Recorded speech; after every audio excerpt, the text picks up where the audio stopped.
함께 오늘 받을 은혜를 사모하면서 214장 찬송하겠습니다. 214장입니다.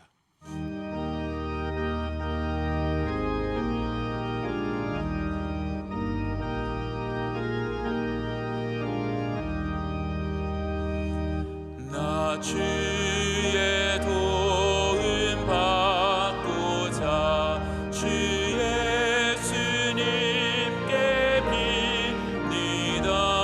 그 구원 허락하시사 날 받아주소서. 내 모습 이대로 주 받아주소서. 날 위해 돌아가신 주 날 받아주소서. 내 주님 서신 발 앞에 나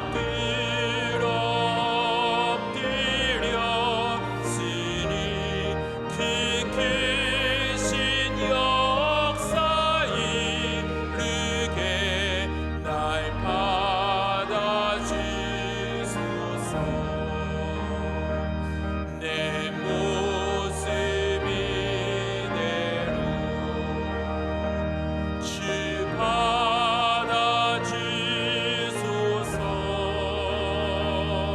날 위해 돌아가신 주 날 받아주소서.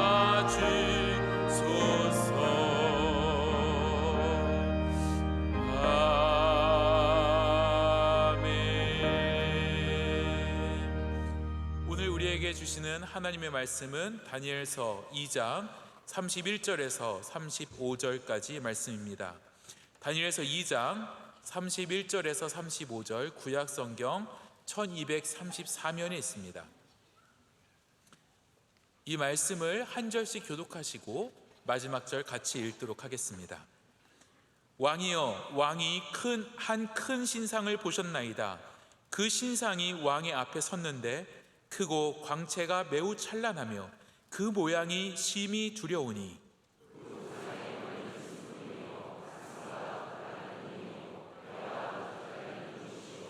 그 종아리는 쇠요, 그 발은 얼마는 쇠요, 얼마는 진흙이었나이다.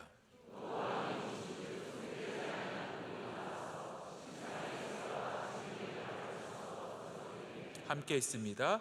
그때의 쇠와 진흙과 놋과 은과 금이 다 부셔져 여름 타작마당에 겨같이 되어 바람에 불려간 곳이 없었고 우상을 친 돌은 태산을 이루어 온 세계에 가득하였나이다. 아멘. 교회 사랑은 찬양대에서 찬양으로 하나님께 영광 돌리겠습니다.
이제 말씀으로 은혜 받는 시간입니다. 담임 목사님께서 손대지 않은 돌이라는 제아의 말씀을 전해주실 때 큰 은혜의 시간이 될 줄로 믿습니다. 오늘도 비가 오는 수요일을 또 맞았습니다. 눈이 오든 비가 오든 참 수요일이 이렇게 교회 오기가 쉽지 않습니다. 새벽은 새벽이라서 오기 쉽지 않고, 주일은 쉬는 날이라서 오기 쉽지 않고, 또 수요일 날은 이렇게 눈이 오니 오기 쉽지 않고, 예배를 오기 쉬운 날은 없습니다. 우리가 예배를 사모하기 때문에 지키는 것이지 결코 쉬워서 오는 것은 아닙니다. 다니엘이 그 이야기거든요. 믿음을 지키기 쉬운 세상은 없습니다. 믿음으로 살아가기 좋은 곳은 없습니다. 믿음 있으면은 다 함께 열심히 일하고 주님 섬기고 멋질 것 같지만, 믿음 있는 사람들끼리도 늘 부딪히고 어렵고, 그래서 여성교회 남성교회 들어가면 어렵고, 찬양단 중창단 들어가면 어렵고, 선교지 가면 더 어렵고, 이게 우리의 현실입니다. 근데 믿음으로 이겨내야죠. 할렐루야. 그것에 넘어지지 말고 힘들더라도 어렵더라도 그것을 이겨내는 믿음을 갖는 것이 이게 다니엘의 이야기고, 오늘 우리가 꼭 듣고 그리고 그 믿음대로 살아가기를 간절히 축복합니다. 다니엘서에는 몇 가지 중요한 영적인 주제들이 있습니다. 첫 번째는 뭐냐면 하나님, 보이지 않으시는 하나님에 대한 이야기입니다. 자, 오늘 우리가 읽은 본문은 이제 다니엘이 느부갓네살이 어떤 꿈을 꿨는지를 얘기해 주는 부분입니다. 그러니까 이 해석은 우리 읽은 다음부터 시작이 되고요. 지금은 다니엘이 느부갓네살이 그 꾸고도 잊어버린, 내가 무슨 꿈을 꿨는지 모르는 거예요. 이거를 알아낼 사람을 찾아라. 여러분, 이게 말이 되는 이야기입니까? 제가 어젯밤에 무슨 꿈 꿨는지 여러분 혹시 아세요? 단 한 명이라도 있으시면 어쩌다가 뒷걸음질 치다가 쥐를 밟는다든지 그럴 수는 있겠지만, 이거는 사실 알 수 없는 일입니다. 그러나 하나님께서 다니엘에게 지혜와 명철을 주셔서, 할렐루야, 이 일을 맡기신 거예요. 여러분, 세상에 참 많은 사람들인데 하나님께서 일을 맡기시는 사람들이 있습니다. 하나님 앞에 신실한 사람, 정직한 사람, 의로운 사람, 그리고 때로는 물론 부족한 사람도 하나님께서 들어서 세우시지만, 이렇게 중요한 곳에서는 하나님께서 꼭 다윗과 같은 사람, 다니엘과 같은 사람, 이런 사람을 세우셔서 이 일을 맡기신 겁니다. 그런데 우리는 이 다니엘이 하는 이야기를 들어보면 다음에 이제 해석을 할 때도 그런데, 하나님께서 느부갓네살에 대해서 얘기하면서 뭐라고 말하냐면요, 느부갓네살 왕이요, 당신은 훌륭하십니다. 근데 그거 아세요? 그거 다 하나님께서 맡기신 겁니다, 당신한테. 그러니까 하나님이 하셨다는 거예요. 하나님이 주신 거다. 너의 권력이 어디서 왔느냐? 하나님이 주신 거다. 너 바벨론이 온 세상을 다스리고 있는 것 같은데 그거 다 하나님이 주셨다는 거예요. 그래서 이 다니엘서의 핵심 주제는 뭐냐면, 하나님은 보이시지 않으시지만 모든 것을 다스리고 계시다라는 거예요. 우리는 보이지 않으시는 그 하나님을 발견하는 믿음의 눈을 가져야 합니다. 여러분, 여러분의 삶에는 하나님이 보이십니까? 오늘 혹시 지금 예수님 보고 하나님 보이시는 분 계십니까? 여러분, 빨리 그분 신고해 주세요. 나 하나님 보인다, 나 예수님 보인다. 이런 분들은 빨리 우리 교회에서 주의 대상으로 이렇게 딱 찍어가지고, 왜냐하면 하나님은 안 보이시는 분이세요. 그러나 우리는 믿음의 눈을 갖게 되면 보입니다. 여기 하나님께서 임재하신 줄로 믿습니다. 여러분의 삶에도 하나님께서 역사하신 줄로 믿습니다. 다니엘서를 우리가 말씀을 나누면서 그걸 모르면 안 된다는 거죠. 근데 하나님께서 보이시지 않는 부분은 바로 하나님께서 정하신 부분입니다. 여러분, 혹시 생각해 보신 적 있으십니까? 왜 하나님은 안 보이실까? 하나님께서 안 보이시는 이유는 하나님이 안 보이시는 존재라는 것 전에 하나님께서 안 보이기로 정하셨기 때문에 안 보이시는 겁니다. 이게 이해가 되십니까? 안 되셔도 어쩔 수 없고요. 여러분, 하나님은 그냥 고대부터 내려오는 여러 신 중에 한 분이 아니라 전혀 다른 존재임을 성경은 우리에게 말해주고 있는데, 그래서 사람들은 다 형상을 섬기는 거에 익숙해져 있습니다. 여러분, 우리나라에 있는 신 중에 안 보이는 신이 어디 있어요? 다 다 뭔가를 만들어서 그 앞에 절하고 그 앞에 기도하지만 하나님은 애초에 그 모든 우상들에게서 하나님을 구별하시기 위해서 안 보이기로 작정하셨다니까요. 나는 저들과 같지 않다라는 거예요. 저들과 다른 존재이기 때문에 하나님은 우리에게 오히려 안 보이시기로 작정하시고 그로부터 감추시고, 여러분, 그래서 하나님은 숨는 하나님이십니다. 숨는 하나님을 발견하는 사람이 은혜의 사람인 것이죠. 다니엘서가 말해주는 것은 우리 1장에도 이미 봤지 않습니까? 이스라엘이 전쟁에 지고 느부갓네살이 이스라엘을 침공해서 완전히 다 빼앗아오고 포로로 잡혀가고, 이 모든 순간에 다니엘이 고백하는 것은 그렇게 하나님께서 주셨다, 하나님께서 넘겨주셨다, 하나님이 다 하셨다라는 거죠. 그러니까 보이지 않으시는 하나님께서 지금도 살아서 역사하고 계시다라는 것, 이 땅에 눈에 보이는 것이 전부가 아니라는 것, 여러분 자꾸 눈에 보이는 것만 쫓아가지 마시기를 축복합니다. 우리 그리스도인들은 보이지 않는 하나님을 경배하며 보이지 않는 그 하나님이 주신 귀한 삶의 끝을 향해서 달려가야 할 줄로 믿습니다.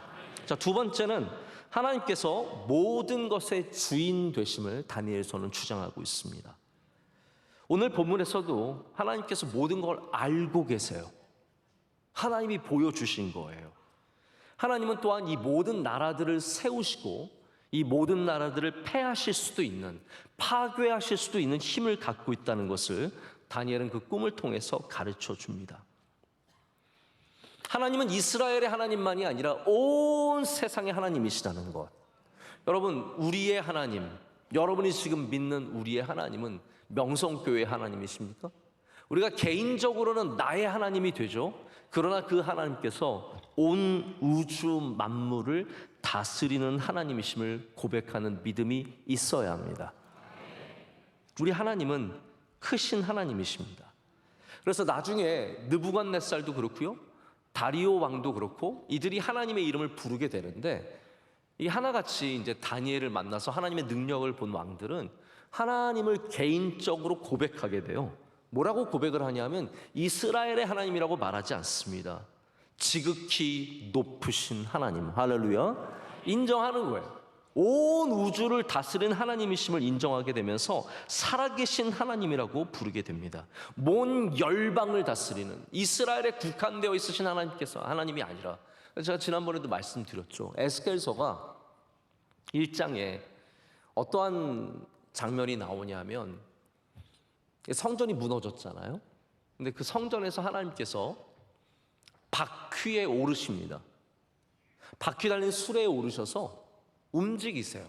근데 그게 뭘 말해주냐면, 하나님께서, 그러니까 이스라엘 사람들의 생각 중에 하나는 뭐냐면, 우리가 성전에 가서 하나님께 예배하니까 하나님이 성전에 계신다. 여러분, 하나님이 성전에 계신다는 말은 맞는 말이에요.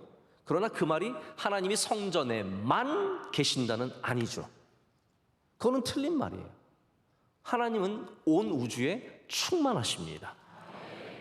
그래서 에스겔서가 성전이 무너져 있는데 그 하나님께서 바퀴에 오르셔서 이스라엘과 함께 바벨론으로 움직여 가시는 거예요. 우리 하나님께서 성전이 무너졌다고 해서 끝난 게 아니라는 거죠.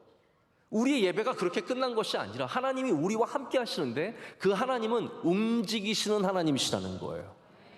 하나님이 여기만 계신 게 아닙니다. 여러분이 어디를 가시든, 에티오피아를 가든, 카메룬을 가든, 케냐를 가든, 미국을 가든, 좋은 나라 가든 어려운 나라 가든 하나님께서 거기에 바퀴에 오르셔서 여러분과 함께 가시는 줄로 믿습니다. 하나님은 모든 것의 주인 되시고 온 땅에 충만하신 분이십니다. 이것이 다니엘서가 주장하는 부분이고요. 세 번째는 하나님께서는 역사를 다스리십니다. 여러분, 이거를 믿으시기를 축복합니다. 자, 이거를 믿을 수 없으면 우리가 굉장히 일희일비할 수밖에 없습니다. 어떻게 되나 우리나라. 원로 목사님도 이제 그런 말씀 종종 하시는데, 대통령이 누가 되고, 이거 어쩌면 그렇게 그렇게 중요한 일이 아닐 수 있어요. 여러분이 동의를 못 하시는 건 알겠는데 그렇게 중요한 일이 아닐 수도 있습니다. 왜냐하면 더 중요한 것은 하나님께서 다스리고 계시기 때문입니다. 그래서 우리가 대통령이 바뀐다고 나라가 되게 좋아지고 나라가 망하고 그러는 게 아니에요.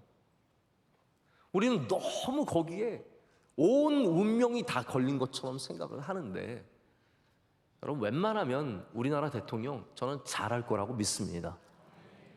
생각을 해보세요. 이런 상식적인 나라에서 대통령까지 되려면 상식적인 분이 어느 정도 되는데 그 차이가 그렇게 크지 않다라는 거예요. 누가 되느냐의 차이일 뿐이죠. 중요한 것은, 우리 그리스도인들이 분명히 알아야 되는 것은, 누가 되든 하나님이 여전히 역사를 다스리고 계시다라는 겁니다. 이게 바로 오늘 이제 본문의 굉장히 주제와 가까운 말씀, 가까운 내용이 되는 것이죠. 느부갓네살이 꾼 꿈이 그냥 악몽에 지나지 않았습니다.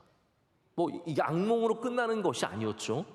우리는 왜 이 꿈을 꿨는지, 하나님께서 왜 꿈을 주셨는지 분명하게 알 수는 없지만, 이 과정을 통해서 사람들은 하나님이 정하신 뜻, 역사를 다스리신 하나님을 보게 되는데, 이 모든 국가들이 세워졌다가 나중에는 다 망한다는 것을 알게 됩니다.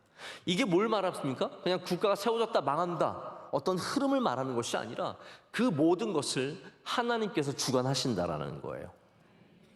역사의 주관자가 하나님이시라는 것을 보여주는 겁니다. 이제 오늘 말씀에 나오는 신상은 각각 다양한 재료들로 만들어진 나라들을 상징합니다. 이 모든 신상이 무너져 내리는 것은 손대지 않은 돌, 여기 이제 굉장히 중요한 오늘 제목이기도 하죠. 손대지 않은 돌이 산에서 삐쳐나와서, 쪼개져 나와서 이것이 가장 아래인 발을 치죠. 그래서 모든 것을 쓰러뜨린 다음에 이 모든 신상은 금이든 은이든 쇠든 노쇠든 다 가루같이, 겨같이 다 바람에 흩어져서 사라지게 됩니다. 이 꿈은 하나님께서 나라도 세우시고 나라도 멸망시키실 수 있으신 분이심을, 모든 시작과 끝을 하나님이 잡고 계심을 보여주고 있습니다. 여러분, 저도 이제 역사를 공부하지 않았습니까?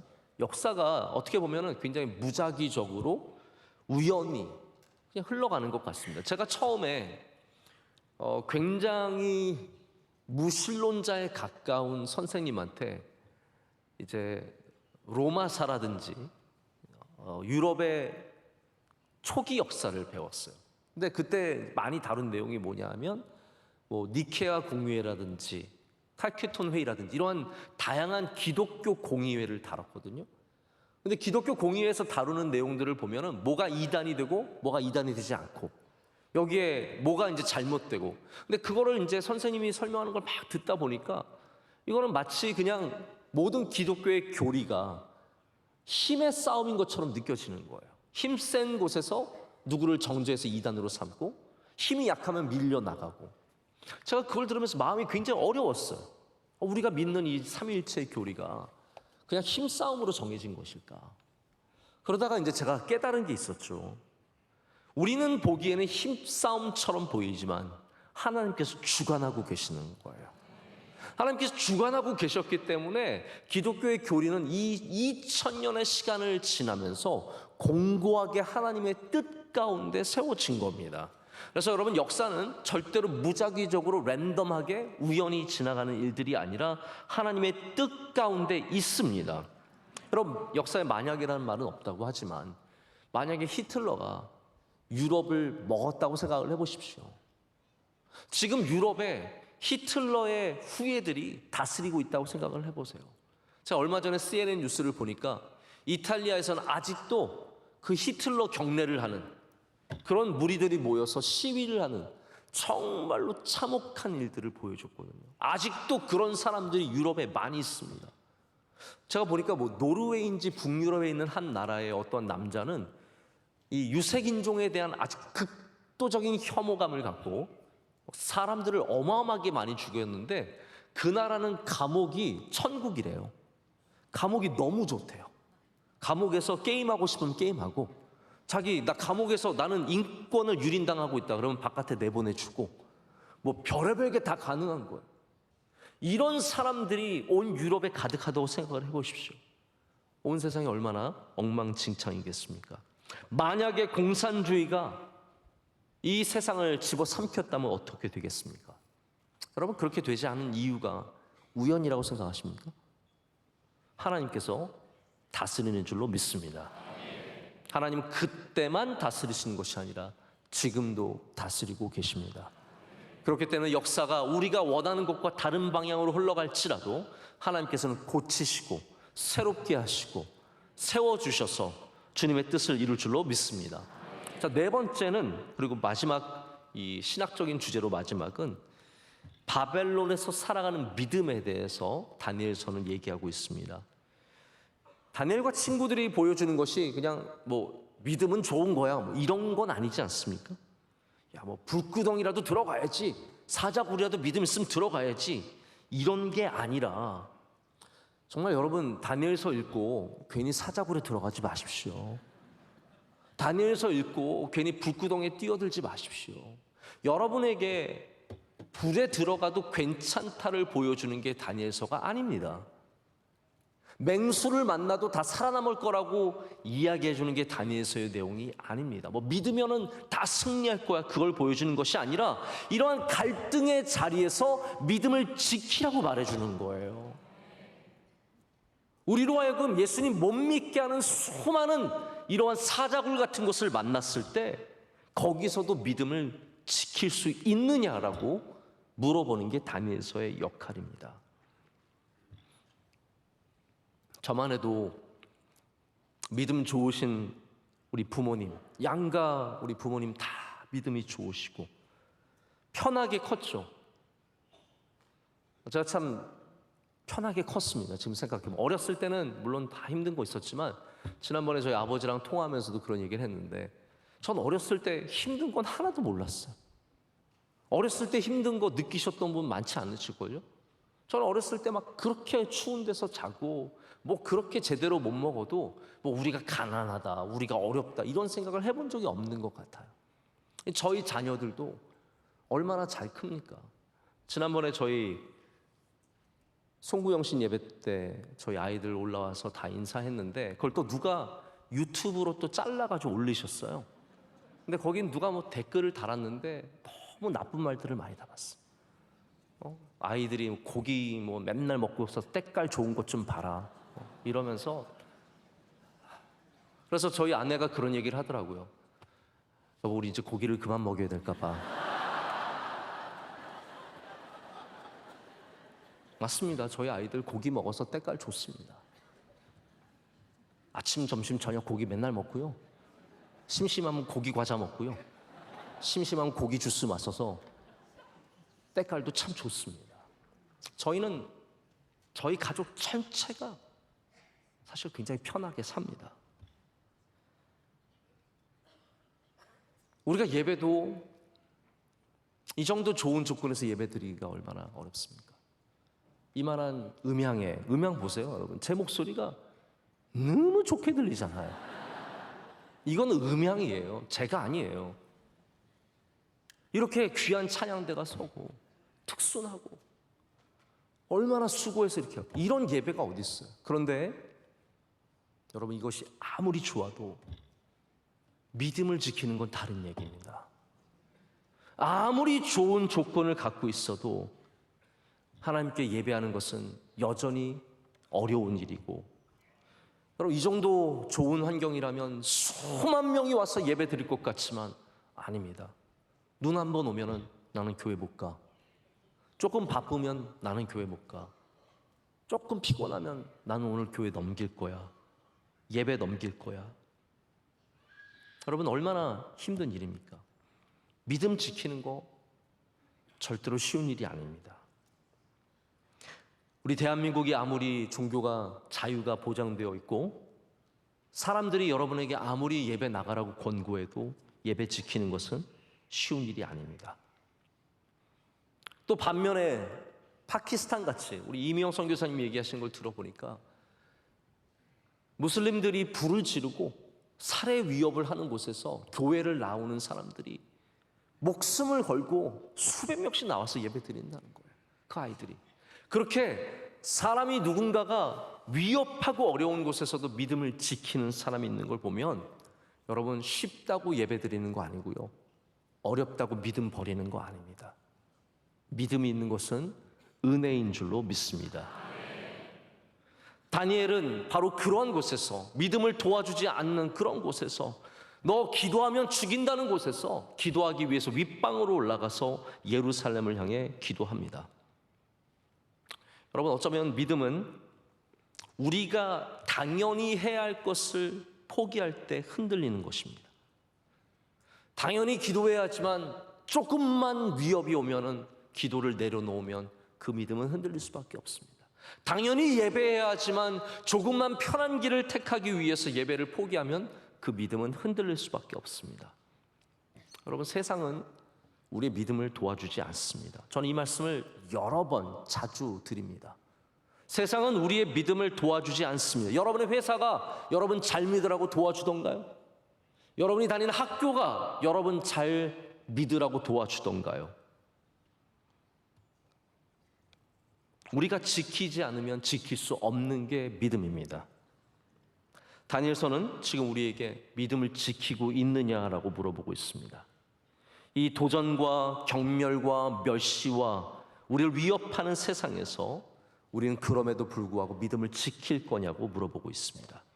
그리고 이 말씀이 우리에게 전해주는 것은 믿음을 지키는 자에게 하나님이 반드시 은혜를 베풀어 주신다는 겁니다. 여기 네 가지 주제를 말씀을 드렸는데 이 네 가지 주제가 우리가 다루고 있는 2장의 말씀에 다 스며져 있습니다.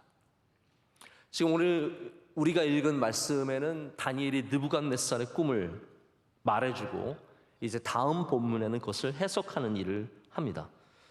제가 오늘은 그래서 신상이 어떤 것을 의미하는지는 여러분께 자세하게 말씀드리지 않습니다. 그런데 먼저 그렇기 때문에 신상이 어떻게 생겼는지, 왜 그렇게 생겼는지, 그리고 그 신상을 무엇이 무너뜨리는지 제가 먼저 여러분께 좀 그림을 보여드리면서 말씀을 드리겠습니다.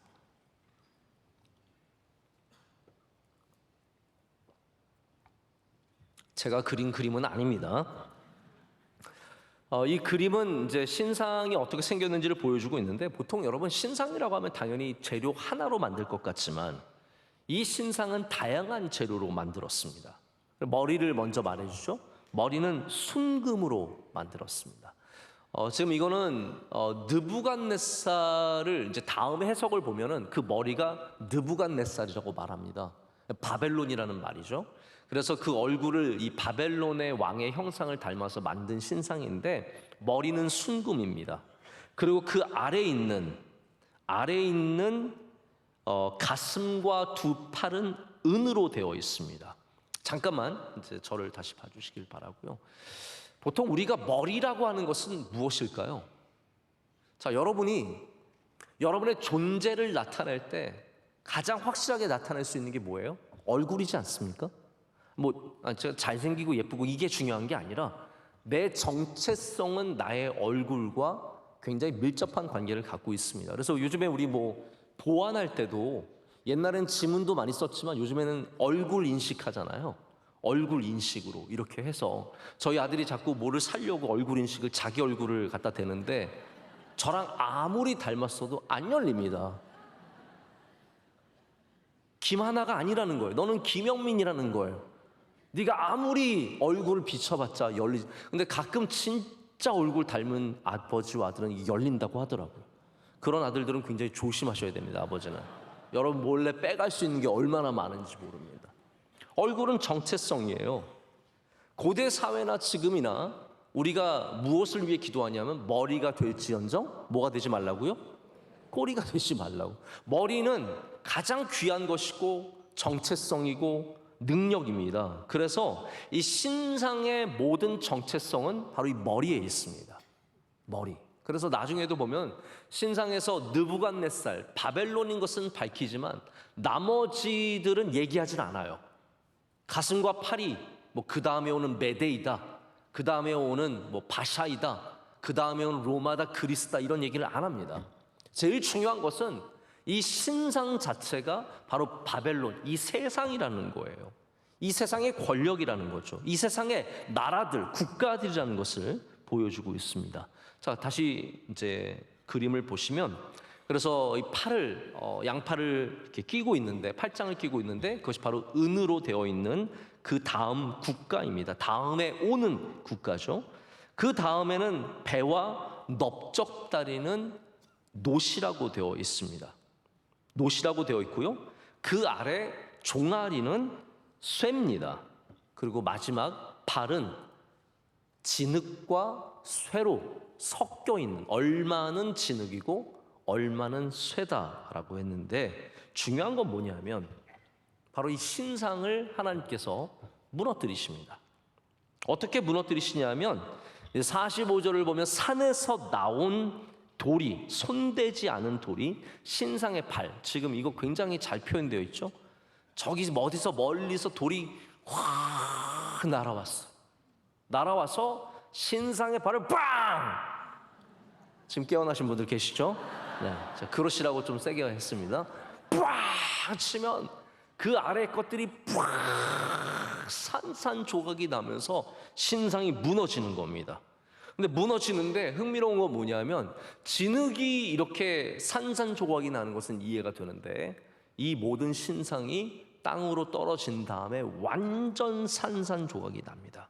그래서 결국은 여름의 타작마당의 겨처럼 온 세상에 흩어지죠. 다 사라진다는 거예요. 그리고 나서 이 돌, 신상을 친 손대지 않은 돌은 태산같이 커집니다. 그 다음에 온 세상을 덮습니다. 할렐루야. 여기에 굉장한 의미가 담겨져 있습니다. 자, 이제 그림을 보셨으니까 여기 손대지 않은 돌에 대해서 지금 남은 시간 동안 제가 어떠한 것인지 좀 말씀을 드리고 말씀을 맺도록 하겠습니다. 우리가 그리스도의 시각으로 이 말씀을 읽으면, 그리스도론, 예수 그리스도에 모형된 구약 성경으로 이 말씀을 읽으면 이 손대지 않은 돌이 예수님임을 어느 누구나 짐작해 볼 수 있습니다. 이 세상의 권력과 이 세상의 악을 완전히 파괴시키시는 그러한 예수 그리스도임을 알 수 있는데, 더 중요한 것은 이 나라들이, 거대했던 나라들이 하나님의 뜻 가운데 완전히 깨어지고 하나님이 세우시는 나라가 온 땅에 가득해지는 것, 태산을 이루고 온 세계를 덮는다는 것이 이 메시지의 핵심입니다. 그래서 저는 물론 예수님이라고 하는 것도 굉장히 중요하지만, 먼저는 이 손대지 않은 돌의 정체성을 여러분 좀 아셔야 될 것 같아서 거기에 대해서 말씀을 드립니다. 이게 하나님과 굉장히 깊은 관계를 갖고, 하나님이 어떠한 분이신가가 이 손대지 않은 돌과 굉장히 깊은 관계성을 갖고 있습니다. 하나님께서 여러분 기억하시겠지만 제단을 만들 때 어떤 돌로 만들라고 하셨나요? 연장을 되지 않은 돌로 제단을 쌓으라고 말씀하셨어요. 근데 이게 저는 처음에 성경 공부를 하고 이제 신대원 들어가기 위해서 성경을 공부하는데 이 부분이 헷갈렸어요. 왜냐하면 제가 생각할 때는 하나님께 올려드리는 제단은 예쁘게 만들어야 될 것 같아요. 좀 아름답게 만드는. 여러분이라면 그렇게 하지 않으시겠어요? 여러분이라면 제단을 안 만드실까요? 제단을 만든다면 좀 멋있게 예쁘게 만들기를 원하는 것이 본능 아닙니까? 그래서 당연히 돌을 예쁘게 깎아서 만드는 것이 당연한 거라고 생각을 하는데, 하나님께서는 출애굽기 20장에도 그렇고 신명기 27장에도 그렇고, 그리고 나중에 여호수아에 보면 여호수아에도 실제로 그런 제단을 만드는데, 너희는 제단을 만들 때 연장에 쇠 연장을 되지 않은 돌을 가져다 만들라 그랬어요. 그래서 그 돌을 찾았겠죠. 저는 그게 참 중요한 거라고 생각을 해요. 아무 돌이나 갖다 쓴 것이 아니라 제단을 만들기 위해서 그들이 열심히 돌을 찾아서 그 돌을, 손대지 않은 돌을 거기다가 갖다가 쌓아서 하나님께 올려드리는 제단으로 만들게 됩니다. 여러분, 여기에 하나님의 어떠한 정체성이 나옵니까? 바로 우리가 하나님께 예배 드리는 것조차도 하나님께 순종이라는 것을 알게 하시는 거예요.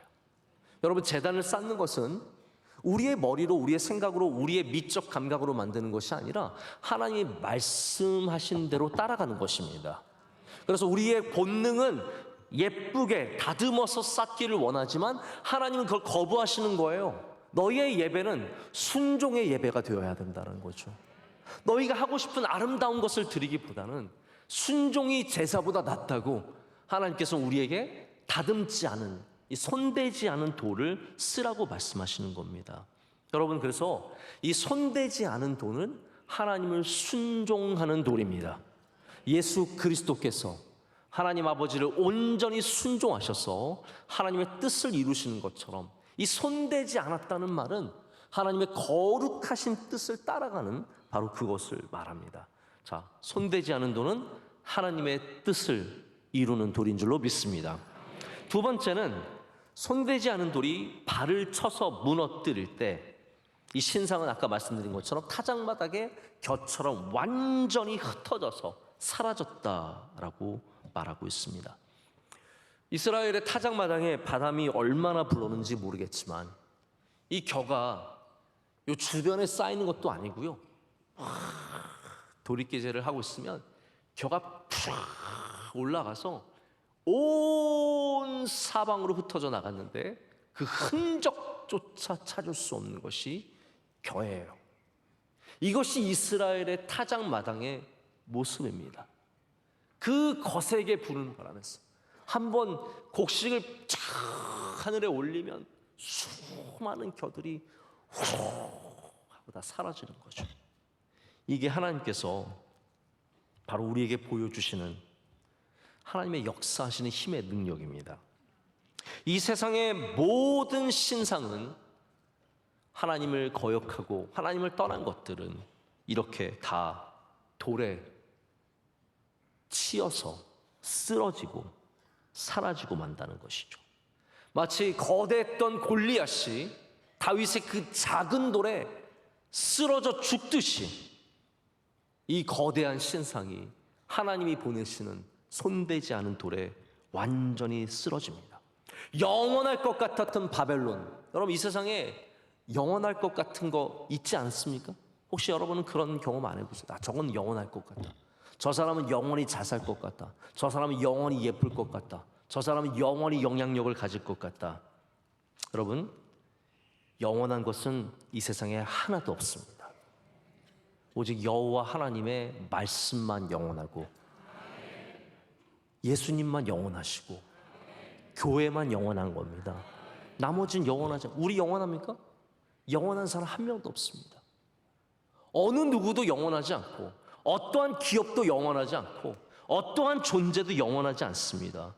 로마가 멸망했을 때 제가 몇 번 언급한 적 있지만 어거스틴이 로마 사람들이 너무 기가 막힌 거예요. 야만인들한테 고트족이죠. 고트족이 침략한 다음에 로마가 완전히 멸망한 다음에 로마 사람이 이 충격에서 벗어나지 못하는 거예요. 여러분 가끔 가다가 우리나라 축구하는데 우리나라가 죄송한 얘기지만 뭐 베트남한테 지면 충격적이에요, 안 충격적이에요? 뭐 그럴 수 있다고 생각하세요? 아니면 이게 무슨 일이요? 이렇게 생각하세요? 우리나라가 중국한테 지면은 말이 돼요, 안 돼요? 안 돼요. 근데 독일이 우리나라한테 지면은 말이 돼요, 안 돼요? 이거 봐, 이 교만한 것 좀 보세요. 그것도 원래 말이 안 되는 거예요. 우리가 지난 월드컵 때, 러시아 월드컵 때인가 독일을 이긴 거는요, 그건 말도 안 되는 얘기예요. 우리가 포르투갈을 이긴 거는요, 그거는 호날두가 원래 세레모니 할 때 쉬 하는 거 아세요? 시우라 그러는데 시우. 그때 너무 기분 나빠서 쉬우 그랬거든요. 말도 안 되는 거예요. 그러니까 그 나라 사람들한테는 우리나라가 중국한테 축구 진 것 같은 느낌인 거예요. 이해가 되세요? 근데 그런 나라들이 영원할 것 같았던 그런 축구 강대국들이 영원하지 않습니다. 망신을 당합니다. 10년 전에 50대 기업 중에 지금 50대 기업 안에 살아있는 기업이 몇 개나 될까요? 몇 개 정도라고 생각하세요? 아마 10개 정도밖에 안 될걸요. 거의 대부분이 싹 다 바뀝니다. 그때 볼 때는 영원할 것 같죠. 그러니까 지금 어떻게 하셔야 돼요? 지금도 그렇게 보셔야 돼요. 지금도 무엇인가를 보실 때 저 사람들 영원하다고 생각하시면 안 됩니다. 거기에 목숨을 걸면 안 됩니다. 우리는 복음에 목숨을 걸고 하나님 말씀은 붙잡되 나머지들은 다 바뀔 수 있다는 걸 아셔야 됩니다. 수많은 교회들이 예전에 막 어마어마한 위상을 누렸던 교회들이 순식간에 세대 교체가 제대로 되지 않고 미래 세대를 준비하지 않고 그냥 우리들끼리 어떻게 해먹고 있다가 그러다가 다 사그라지고 불씨가 사라지고 결국 미국의 수많은 교회들이 어마어마하게 큰 교회에 지금도 제가 리버사이드 교회 가면요 너무 마음이 아픕니다. 리버사이드 철치라고 하는 록펠러가 세운 진짜 아름다운 교회거든요. 제가 거기서 주례도 해본 적이 있는데 정말 멋있습니다. 그런데 주일날 정작 그 몇천 명이 앉는 곳에 몇십 명 모여서 예배 드리는 걸 보면 마음이 너무 아픕니다. 여러분 영원한 건 그렇게 없습니다. 어거스틴은 로마가 멸망하는 걸 보면서 봐라 우리 인간의 도성은 아무리 잘 세우고 단단하고 영원할 것 같아도 영원하지 않아요. 오직 하나님의 도성만 할렐루야 하나님의 나라만 영원하다는 것을 말해주고 있습니다. 신상은 바벨론은 메대는 바사는 로마는 그리스는 다 겨처럼 사라졌습니다. 시편 1편에 악인을 뭐라고 표현합니까? 바람에 나는 겨라고 표현합니다. 저는 이 말씀이 우연히 이렇게 적혀 있는 게 아니라고 생각을 합니다. 신상의 특징과 악인의 특징은 공통점을 갖고 있습니다. 다 바람에 나는 겨와 같이 사라진다는 것입니다. 얼마 전에 도시바라고 하는 유명했던 일본의 회사가 상장 폐지됐습니다. 한마디로 주식이 휴지 조각이 됐다는 말입니다. 회사의 가치가 없다는 말입니다. 저 신대원 다닐 때 도시바 노트북 쓰고 있었거든요. 그때 도시바 갖고 있었으면 기분 좋았습니다. 이제 도시바는 사라졌습니다. 제가 기업의 이름들을 대지 않겠습니다. 사람들의 이름을 대지 않겠습니다. 성경은 오직 하나님만이 영원하심을 할렐루야 말씀만이 변치 않는 것을 우리에게 가르쳐 줍니다. 여러분 혹시 우리 교만해지지 않기를 기도하셔야 합니다. 우리 교회도 하나님을 떠나면 아무것도 아닙니다. 이 큰 교회당과 많은 사람들, 헌신된 일들과 수많은 선교의 사역들 하나님을 떠나서 교만하면 아무것도 아닙니다. 오직 하나님 앞에 있을 때만 이것들이 지켜지고 하나님께서 영광을 받으실 줄로 믿습니다. 자, 세 번째는 마지막으로 이제 말씀을 정리하고 맺습니다. 손대지 않은 돌은 앞으로 오실 예수님을 우리에게 가르쳐주고 있습니다. 저는 여기에 대해서 길게 얘기하지 않습니다. 다음에 더 말씀을 드릴 텐데요.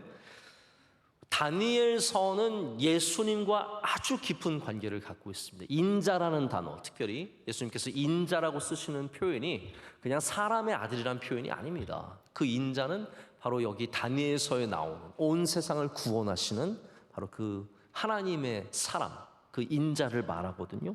이게 다니엘과 깊은 관계를 갖고 있고 여기 바로 오늘 나오는 이 손대지 않은 돌도 바로 예수 그리스도를 말하고 있습니다. 예수님께서 누가복음 20장에 모퉁이 돌에 대해서 말씀하세요. 건축자의 버린 돌이 모퉁이 돌이 되었느니라. 그러시면서 뭐라고 말씀하시냐면 무릇 이 돌 위에 떨어지는 자는 깨어지겠고 이 돌이 사람 위에 떨어지면 그를 가루로 만들어 흩으리라. 여러분 사람들이 이 말을 들으면서 무슨 말씀을 떠올렸겠어요? 왜 그러면 조용하십니까? 다니엘서의 말씀을 떠오르지 않겠습니까? 이스라엘 사람들, 성경 잘 아는 이스라엘 사람들이 예수님께서 이 돌 위에 떨어지는 자는 깨어지겠고 이 돌이 사람 위에 떨어지면 그를 가루로 만들리라 흩어지리라 이렇게 말씀하시면 당연히 이 다니엘서의 신상을 떠올릴 수밖에 없습니다. 이 모퉁이 돌이 누구십니까? 예수 그리스도입니다. 이 모퉁이 돌은 오셔서 교만한 우리를 깨뜨리시고 할렐루야 그 깨어짐은 살려주시기 위한 깨어짐입니다. 그러나 교만한 자를 치실 때는 그것이 완전히 가루가 되어서 흩어질 것을 말씀하고 계십니다.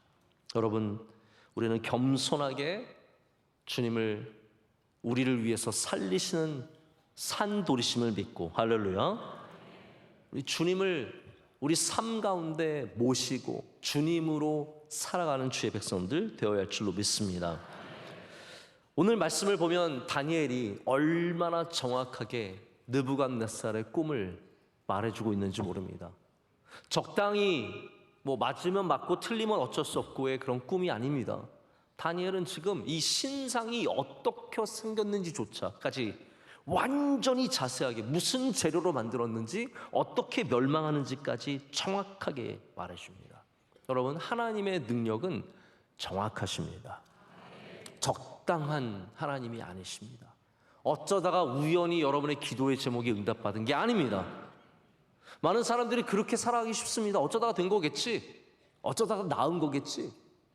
제가 요즘에 몇 가지 간증이 있어요. 제가 지금 얘기할 시간은 없는데, 저는 그게 우연히 그렇게 된 거는 절대로 아니라고 생각합니다. 하나님이 간절한 기도에 응답해 주신 것이고 은혜를 베풀어 주신 거예요. 여러분, 세상의 점쟁이들, 세상의 우상 숭배하는 사람들은요, 다 그거 어쩌다가 맞추는 거예요. 요즘에 제가 정확한 데이터는 없지만 교인들이 점을 그렇게 친다네요. 참, 부끄러워서 교인들 가운데 어떤 목사님 데이터가 정확한지 모르겠는데 한 40%가 점을 친대요. 그러니까 우리 이 정도 있으면 여기는 다 점 치는 분들인 거예요. 죄송합니다. 이쪽 할게요. 이쪽 분들은 점 치는 분들이세요. 많은 사람들이 점집에 가서 얘기를 듣는데, 지난번에 제가 어떤 유명한 탤런트가 자기 점집에 갔는데 무슨 얘기를 들었대. 그러면서 하다가 저 교인이잖아, 그리스도인 기독교인이잖아요, 이러는 거죠. 그래서 얘 미쳤구나, 야 미쳤어 진짜. 점치는 얘기하다가 자기가 기독교인이라고. 아니, 하나를 정하지 뭘 둘 다 하려고 그래요. 어떤 점쟁이가 그랬대요. 딱 보니까 교회 다니는 사람인 거 딱 보니까 점보다가 그랬대요. 저기 교회 가서 기도 많이 하세요. 그러면 그분이 권사님인데, 어머, 아이고 고맙습니다, 가르쳐서 고맙습니다. 그리고 돈 주고 간대요. 여러분, 제가 돈 안 받고 얘기할게요. 교회 가서 기도 많이 하세요. 여러분, 점쟁이들은 다 데이터를 통해서, 쌓여있는 감각을 통해서 그냥 찍는 겁니다. 그러나 하나님은 정확하신 분이십니다. 여러분의 응답은, 여러분이 받은 응답은 어쩌다가 이루어진 일이 아닙니다. 하나님은 정확하신 분이십니다. 오늘 이 꿈을 보여주고 해석해주는 모든 곳에서 하나님이 얼마나 정확한 분이신지를 우리는 보게 됩니다. 여러분, 그 하나님은 살아계시고 역사하시고 이 역사를 다스리시고 만물의 주인이 되시며, 그리고 지금 이 세상에서 믿음을 지키는 자들이 누구인지 지금도 보고 계십니다. 여러분, 다니엘처럼 이 세상에서 믿음 지키신 여러분 되시기를 축복합니다. 우리 함께 찬양하겠습니다.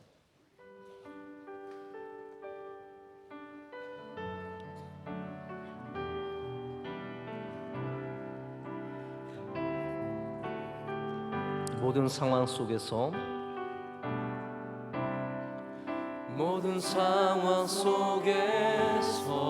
주를 찬양할지라,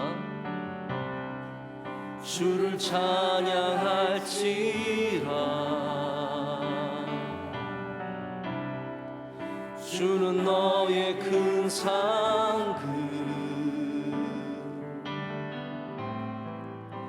큰 도움이시라.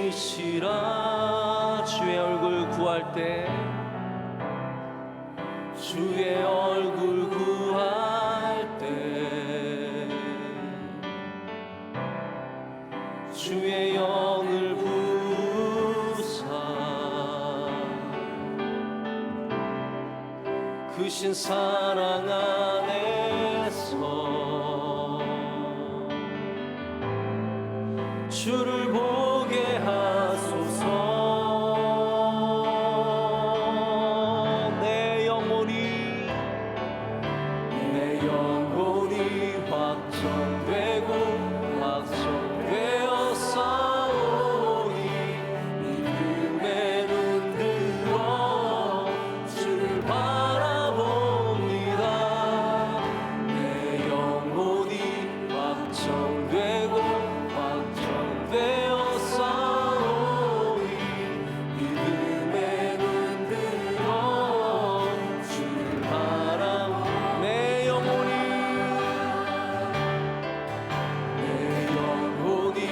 확정되고 확정되어 싸우니 주를 바라봅니다. 주를 바라봅니다. 내 영혼이 확정되고 확정되어 싸우니 믿음에 눈 들어 다시 한번 합니다. 내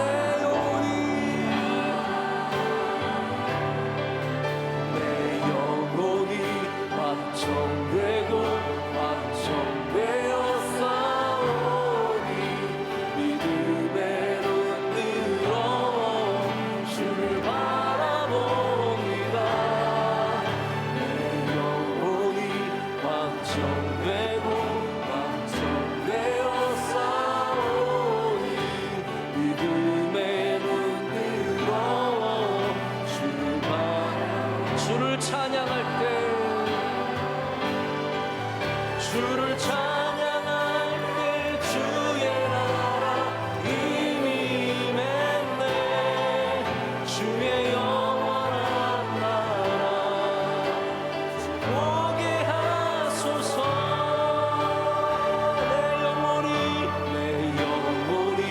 확정되고 확정되어 싸우니 믿음에 눈 들어 주를 바라봅니다. 내 영혼이 확정되고 확정되어 싸우니 믿음에 눈 들어 주를 바라봅니다. 이제는 우리 주 예수 그리스도의 크신 은혜와 하나님 아버지의 영원하신 사랑과 성령님의 함께하시며 충만케 하심이 주의 말씀을 듣고 다시 한번 우리의 믿음을 주님께 온전히 드리며 나아가는 모든 사랑하는 성도들에게 이제로부터 영원토록 함께 하시기를 간절히 축원하옵나이다. 아멘.